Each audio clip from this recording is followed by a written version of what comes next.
come in drowsy hospital. Reason for admission, भर्ती क्यों हुआ, पढ़िए।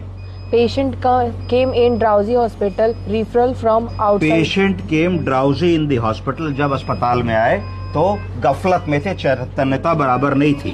Referral from outside hospital. दूसरे बाहरी अस्पताल से भेजे गए।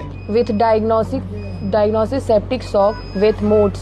इनकी डायग्नोसिस जो कागज पे लिख के आई है उसपे सेप्टिसेमिक शॉक सिंड्रोम लिखा है। हम समझते हैं क्या है, संक्रमण के कारण बहुत सारी ऑर्गन्स चलना बंद हो जाएं तो उसको सेप्टिसेमिक शॉक सिंड्रोम कहेंगे। विद मॉड्स क्या होता है, नहीं पता। मॉड्स नहीं पता, बोलिए। मल्टीपल ऑर्गन डिसफंक्शन सिंड्रोम, याद रखिए। मॉड्स जहां लिखा हो मतलब मरीज क्रिटिकल है, उसकी 5 जरूरी ऑर्गन्स, बोलिए। Heart, lung, liver, kidney, brain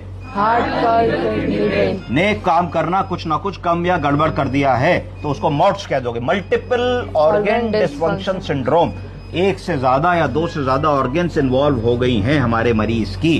अगर खाली वेंटिलेटर लगा है तो लंग इन्वॉल्व है, अगर वेंटिलेटर के साथ डायलिसिस भी हो रही है तो लंग और किडनी इन्वॉल्व है, अगर मरीज की चेतनता चली गई तो लंग, किडनी और ब्रेन इन्वॉल्व है, अगर मरीज राइस ट्यूब से खाना नहीं पचा रहा है तो पेट और लिवर भी इन्वॉल्व है, और अगर मरीज का ब्लड प्रेशर नहीं आ रहा है, डोपामीन और नॉरएड्रेनालिन लगी है तो इसका मतलब हार्ट भी इन्वॉल्व है। यही 5 ऑर्गन्स है जो हमको देखनी है, तो इसमें मॉड्स की डायग्नोसिस इन्होंने बनाई है। फिर क्या लिखा है, AKI का मतलब क्या हुआ, एक्यूट किडनी इंजरी। क्या हुआ, एक्यूट किडनी, यानी कि बीमार पड़ने से पहले मरीज का यूरिया क्रिएटिनिन एकदम नॉर्मल था। इसका मतलब वो किडनी का रोगी नहीं था, पर इस बीमारी के दौरान कुछ ऐसा हुआ कि उसका यूरिया भी बहुत बढ़ गया और क्रिएटिनिन भी बहुत बढ़ गया, क्योंकि ये 4-6-10 दिन में हुआ और मलेरिया के कॉम्प्लिकेशन के कारण हुआ, तो इसको हमने एक्यूट किडनी इंजरी कह दिया। ठीक है जी।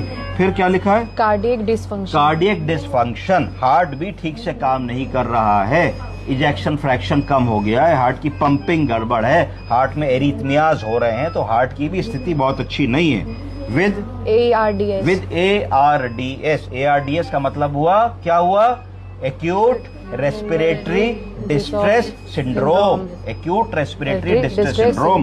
तो हमने लिखा हार्ट भी गड़बड़ है और लंग्स भी गड़बड़ हैं और किडनी भी गड़बड़ है, इसलिए हमने मॉड्स की डायग्नोसिस पहनाई इसको, मल्टीपल ऑर्गन डिसफंक्शन सिंड्रोम, क्योंकि 3 ऑर्गन हमने लिख दिया कि गड़बड़ है और उसके प्रूफ में हमने कागज भी लगा दिए कि देखिए खराब एक्सरे है, खराब इको की रिपोर्ट है और खराब यूरिया क्रिएटिनिन की रिपोर्ट है, तीनों चीजें हमने लगा दी। विद कॉम्प्लिकेटेड फैल्सिफेरम मलेरिया, तो इसका मतलब है कि कॉम्प्लिकेटेड फैल्सिफेरम मलेरिया के कारण ऐसा हुआ। हमारा मरीज ठीक था, हमारे मरीज को मच्छर ने काटा, मच्छर के काटने से बुखार आया, बुखार आने से मरीज अस्पताल में भर्ती हुआ और भर्ती होकर के ये स्थिति हो गई।